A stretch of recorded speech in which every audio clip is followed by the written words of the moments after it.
দেখছেন সবার খবর, সবার নজর, বার্তা এক নজর। কৃষকদের অভিযোগ উঠল, তৃণমূল সরকারের আমলে বর্ষায় অস্থায়ী কাজের নামে সরকারি টাকা লুট করছে। মালদার মানিকচকে কালিয়াচকে ৩ নম্বর ব্লকের ভারত বাংলাদেশ সীমান্তবর্তী ঘেঁষা, শোভাপুর, কুম্ভীরা, কৃষ্ণপুর, শিবপুর ঘাট ৩ নম্বর এবং ৪ নম্বর কলোনি, পার্লারপুর সহ বিস্তীর্ণ এলাকার প্রতি বছরই গঙ্গার জল বেড়ে চলেছে ভয়াবহ প্লাবনের মুখে পড়ে। বিশেষ করে শোভাপুর খাল দিয়ে গঙ্গার জল ঢুকে ঢুকে হাজার হাজার বিঘা কৃষিজমি জলমগ্ন হয়ে যায়। এলাকার পর ১৫০০ একর জমিতে পাট, ভুট্টা এবং বিভিন্ন সবজির চাষ হয়। বর্ষার সময় সেই সমস্ত জমিতে প্লাবিত হওয়ার ব্যাপক ক্ষতির মুখে পড়েন কৃষকেরা। এই পরিস্থিতিতে স্থায়ী সমাধানের লক্ষ্যে এবার শুকনো মরশুমে গঙ্গা এবং শোভাপুর খালের মাঝখানে ক্রসবাঁধ নির্মাণের উদ্দেশ্যে সেচ দপ্তর নিল উদ্যোগ। এদিন বৈষ্ণবনগর বিধানসভা নবনির্বাচিত বিজেপি বিধায়ক রাজু কর্মকার অনুষ্ঠানটিকে এই কাজের শুভ সূচনা করেন। উপস্থিত ছিলেন সেচ দপ্তরের আধিকারিকেরা এবং এলাকার বহু কৃষক। এদিন বিধায়ক এবং শোভাপুর বিএসএফ ক্যাম্পেও যান এবং সীমান্ত এলাকার পরিস্থিতি নিয়ে বিএসএফ আধিকারিকদের সঙ্গে আলোচনা করেন। পাশাপাশি সীমান্ত এলাকাও পরিদর্শন করেন তিনি।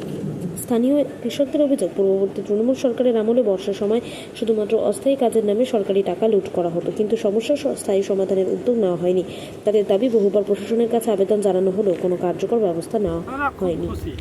কাজটা খুব ভালো উদ্যোগ নিয়েছে।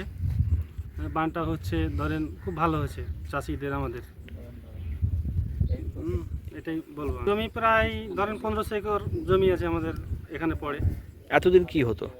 এতদিন ধরেন বান হতো, ওই বন্যা আসলো, আসার পরে ওই সব তড়িঘড়ি বান দিতে আসলো, এসে আবার কাটলো, আবার দিল, মানে পয়সা কি করে মাল ঝাড়া যাবে, এই মানে চলতো আর কি। মানে হ্যাঁ, লুটরাজ।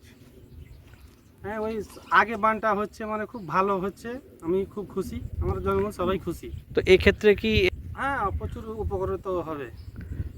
রাজু কর্মকার উদ্বোধনটা করছে আজকে। আপনারা কি খুশি? হ্যাঁ, খুশি তো। আপনার নাম? শফিকুল ইসলাম। এখানে এটার সমস্যা বলতে চাষিরাই বেশি অসুবিধায় পড়তো। কি হতো এখানে? বন্যার সময় প্লাবিত হয়ে যেত, বন্যার জলে চাষিদের ফসল ডুবে যেত, সময়ের আগেই ডুবে যেত। হ্যাঁ, এই নিয়ে চাষিরা অনেক বিপদে পড়ে যেত। কাজ হোক মানে সময়ের মধ্যে হতো না, কাজ হতে গেল অনেক পরে হতো। ওই সময়তে আর চাষিদের কোনো রেহাই হতো না ফসলের, যে সময় কাজ চালু করতো। এর আগের সরকার? হ্যাঁ,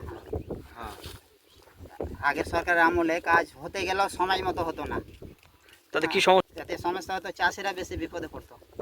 আচ্ছা, হ্যাঁ, তা ফসল ওরা কাটতেই পেত না। বিগত বছর ফসল ঠিক মতো উঠাতেই পারেনি। কতটা জমি আছে এখানে? প্রায় ১৫০০ একর মতো। আজকে এটা এই ফসল বাঁচানোর ব্যবস্থাটা আগেই নিচ্ছে আমাদের এই বিধায়ক রাজু কর্মকার মশাই। আজকে তার উদ্বোধন হচ্ছে। সরকার যে কাজটা এখন করছে, এতে চাষিরা উপকৃত হবে এবং চাষিরাও অত্যন্ত খুশি, আনন্দিত। আপনার নাম? রাধেশ্যাম মণ্ডল।